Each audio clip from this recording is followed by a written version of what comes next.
নমস্কার, আমি মিঠুর ঘর কন্যা। সবাইকে স্বাগত।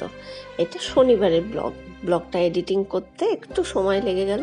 শনিবার দিন সকালবেলা উঠে কাজকর্ম কিছুটা করে ওর বাবাকে ব্রেকফাস্ট দিয়ে দিয়েছিলাম। করে আমরা একটু বাজারে যাচ্ছি। প্রথমে ভেবেছিলাম খুব সকালে উঠে গঙ্গায় যাব, কারণ অনেকগুলো না জিনিস ছিল। তারপরে সরস্বতী ঠাকুরটাও জলে দিয়ে আসতে হবে। তা যেহেতু ব্রেকফাস্ট করতে তারপর আরও কাজকর্ম করতে দেরি হয়ে গেল বলে আর গঙ্গায় গেলাম না, সবজির এখানে আসলাম। যে দিদির কাছ থেকে আমি সবজি নেই, সেই দিদির কাছে এসে যা যা দরকার নিলাম। নিয়ে আর বিশেষ করে আজকে তো শনিবার, সেকেন্ড স্যাটারডে আমার হাজব্যান্ডের ছুটি আছে। বিশেষ করে বাজারে এসেছিলাম কুমড়ো ফুল নেব বলে। কবে যে লাস্ট কুমড়ো ফুল খেয়েছি মনেই পড়ছে না। আমার অনেক দিন ধরে ইচ্ছা করছে কুমড়ো ফুলের বড়া খাবো, কিন্তু বাড়ির উপরে তো আর পাই না, যে কারণেই বাজারে আসলাম। এসেই এই যে দিদির কাছ থেকে কুল নিলাম, এই দিদির কাছ থেকে আগে যখন বাজারে আসতাম পেয়ারা নিতাম। দেখেই বলছে, দিদি তুমি আসো না কেন? আমি বলছি আমি বাড়ির ওপর থেকেই সব নিই, এখন আর আসি না। তা বলছে কুল নিয়ে যাও। তা 540 টাকা বলছে, তোমাকে আমি 640 টাকায় দেবো। তা 640 টাকায় 600 দিল। বলছে মিষ্টি কুল, ভালো কুল।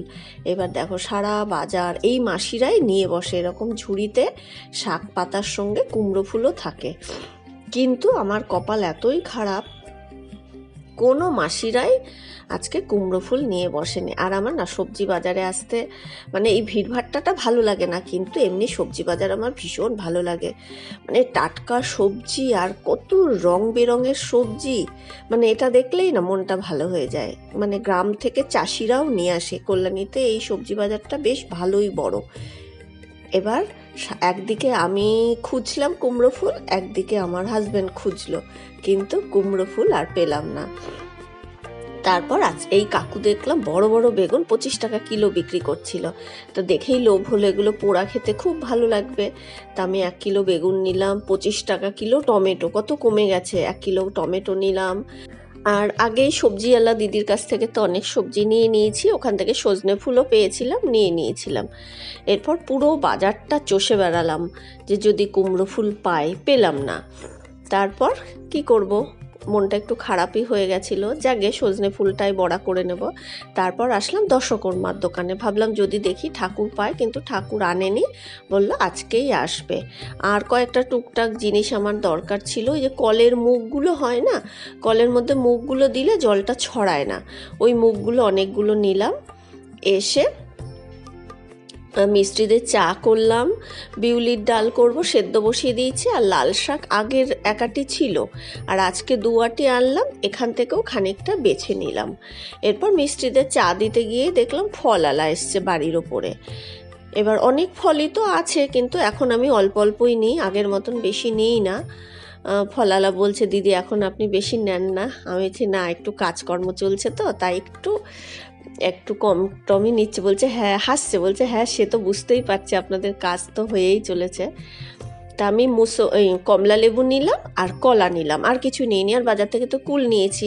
ফল নিতে নিতেই ফুল আলা আসলো, এবং আমি বললাম যে দাদা আমি কদিন ধরে ফুলের অপেক্ষায় ছিলাম। বলছে আমি আসিনি দিদি কয়েকদিন। তা ফুল আলার কাছ থেকে 2টো মালাও নিলাম। এরপর দেখো লাল শাক হয়ে গেছে, বিউলির ডাল হয়ে গেছে, 5 মিশালি একটা সবজি করছি। এগুলো ফ্রিজে আগেই যেগুলো ছিল সেই সব সবজি করছি। আর এর মধ্যে খানিকটা আবার সজনে ফুলও দেব। এই দেখো সজনে ফুল তো না, সব কুড়ি। এখন কি করে, সজনের ডালগুলোকে ভেঙে ভেঙে বিক্রি করে। এবার যার জন্যে কি হয়, এর মধ্যে ডালপালা ভর্তি থাকে, আগাছা মানে হাবিজাবি জিনিস ভর্তি থাকে। পরিষ্কার ডালগুলোতে একটা সুবিধা আছে, পরিষ্কার হয়। আর ফুলগুলো নিলেন একটা ভয়ও থাকে, কোন নোংরা জায়গা থেকে তোলে। ফুল অল্প কয়েকটা আছে, বেশিরভাগটাই কুড়ি আছে। তা 5 মিশালি সবজিতেও কুড়ি দিয়েছিলাম। আর সজনে ফুলের বড়াটাও দেখো করে নিলাম, লাল শাক, বিউলির ডাল, ব্যাস আর কিছু না।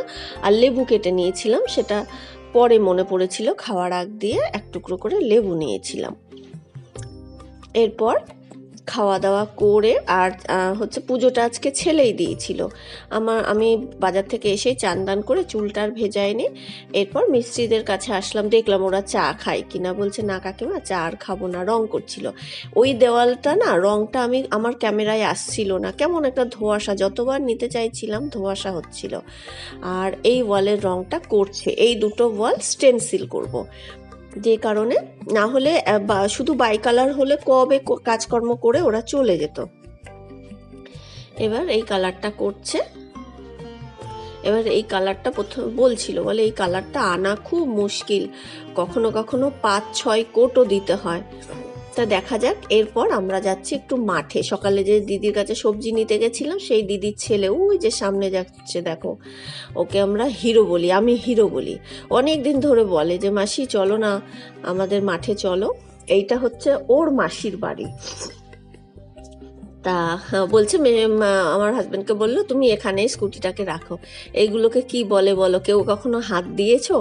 আমি কিন্তু হাত দিয়েছি। আমি ছোটবেলায় মামার বাড়িতে গিয়ে ঘুঁটে হতো না, হচ্ছে মশাল, মানে পাটকাঠিগুলোকে 4-5টা একসঙ্গে নিয়ে, একই মাপের পাটকাঠি নিয়ে তার গায়ে ওই গোবরটাকে জড়াতে হয়, তারপর রোদে দিতে হয় বড় বড় দলা করে। ওটা ছোট ছোট হাতে আমি ছোটবেলায় কিন্তু করেছি, বেশ মজা। এটা ঘুঁটেটা দেখে না আমার সেটাই মনে পড়লো।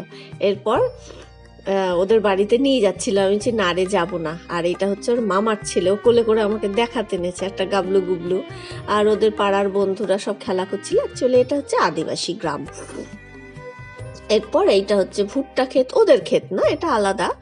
বেশ ভুট্টার ফুল হয়েছে তো, দেখতে ভাল লাগছিল।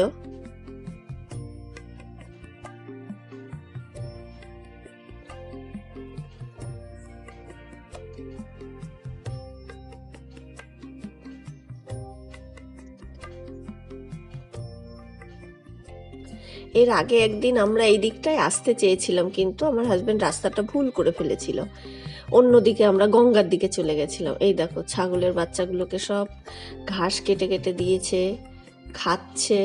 এগুলো না ন্যাচারাল জিনিস, জানি না কার ভালো লাগে না লাগে, আমার ভীষণ ভালো লাগে, বিশ্বাস করো। আমার এরকম জায়গায় আসতে ভীষণ ভালো লাগে, মনে হয় খুব শান্তির জায়গা এগুলো। চারিদিকে দুপাশেই শুধু ভুট্টার ক্ষেত। আর এই পড়ন্ত বিকেলে না এরকম সবুজ মাঠের কাছে আসতে, মানে আমি তো যখনই যাই এরকম পড়ন্ত বিকেলেই যাই, গঙ্গার ধারে বলো বা এরকম ভুট্টার ক্ষেতের, মানে এরকম মাঠে একটা, মানে কি বলবো, খুব ভালো লাগে, বিশেষ করে বিকালবেলাটা। দেখো সর্ষে সব পেকে গেছে, এগুলো অন্যদের মাঠ, অন্যদের ক্ষেত, ওদের না। বললো এগুলো এবার কাটবে। এবার 2 ভাই বোন আসছিল বস্তা মাথায় করে। তা আমাকে দেখে লজ্জা পেয়ে 2 ভাই বোন একটু খুনসুটি করছিল। এইগুলো হচ্ছে কলাই শাক বা খেসারি শাকও মনে হয় বলে। আমি এই শাকটা কিনি না, জানো তো। আমি 2-1 বার কিনেছি, কিনে আমার কাছে শক্ত শক্ত লাগে। যতই ডগাটা কেটে কেটে নিই না কেন, ঝামেলা আছে, অল্প কচি ডগাটুকুই কেটে নিতে হয়, নিয়েও দেখেছি আমার কাছে শক্ত লাগে। ওই জন্য ওই শাকটা আমি কিনি না, কারণ শীতকালে প্রচুর শাক আছে। আর এই দিকটা দেখো কলারই বাগান বেশি। শীতকালে প্রচুর শাক, কি খাবে বলো, পালং, লাল, মেথি, বেতো, ছোলা মটর, যদিও ছোলা মটরও আমি কম কিনি। এই দেখো এইটা হচ্ছে শিবাদের মটরের ক্ষেত আর কি। ফুল এসছে মোটরে, তা আমি একটু কাছে গেলাম, মানে সবে এসছে ফলগুলো, ফুল এসছে আর সবে পাতলা পাতলা হয়েছে, মানে এখনো বীজ আসেনি, ফল হয়নি। ওদের মটরশুঁটিগুলো খুব ভালো হয়। যখন ওদের সবজি নিতে যায় তখন বলে, ওই দিদি বলে যে দিদি এগুলো আমাদের ক্ষেতের মটরশুঁটি, লম্বা লম্বা হয় এবং প্রত্যেকটার মধ্যে দানা থাকে। এই দেখো সবে এসছে, মানে এখনো হতে দেরি আছে।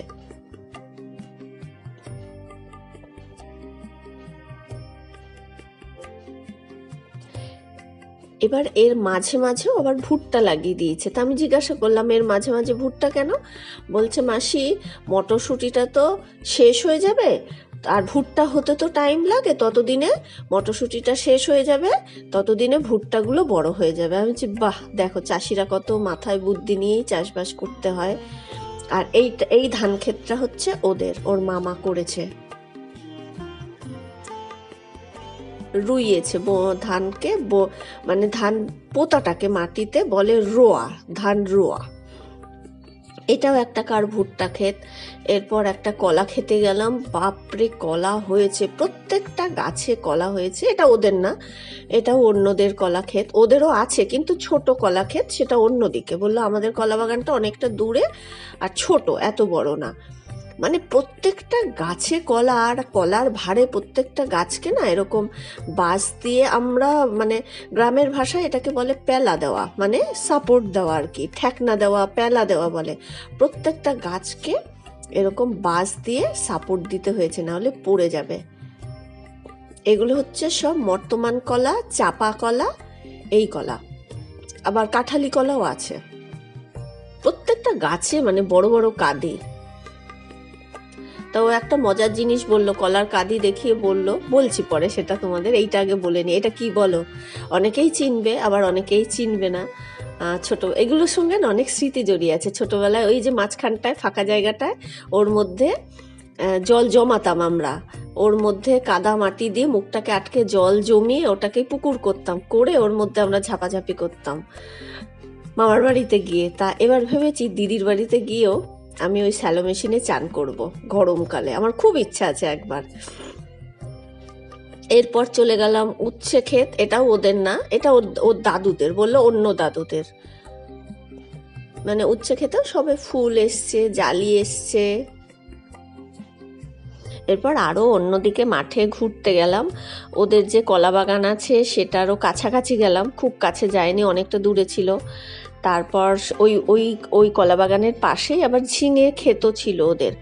তা বললো সবে, আর ওদেরটা আবার মাচার ঝিঙে, মানে বড় বড় হবে, লম্বা লম্বা, সেটাতে আর কি মাচা করবে। তারপর অনেকটা ঘোরাঘুরি করে সন্ধে নেমে আসবো, আর একটু পরে আমরা ফিরে আসবো। এবার শিবাকে জিজ্ঞাসা করলাম কি খাবি বল, তা কিছু বলছে না, হাসছে। আর এগুলো হচ্ছে মটর কলাই, মানে এটা শুধু শাক খাওয়ার জন্যই বোনা হয়, এটাতে ফল হয় না। যেটাতে ফল হয় তার ফুলগুলো সাদা হয়, আর যেটাতে ফল হয় না তার ফুলগুলো দেখো এরকম নীল বেগুনি, বেশ সুন্দর কালারের হয়। এটা আমি জানতাম না, শিবাই আমাকে বলল। এরপর মাঠঘাট ঘুরে বাড়ি ফেরার পালা। তাহলে ভিডিওটা আজকের মতো এখানেই শেষ করলাম। কেমন লাগলো প্লিজ একটু কমেন্ট করে জানিও, ভালো লাগলে ভিডিওটা লাইক করে আমার চ্যানেলটা সাবস্ক্রাইব করে দিও। যদিও প্রত্যেক ভিডিওতেই আমি একটু বলি লাইক করো, কমেন্ট করো, সাবস্ক্রাইব করো, কমেন্টও কেউ করে না, লাইকও করে না। যাই হোক, সবাই খুব ভালো থেকো, সুস্থ থেকো, টাটা।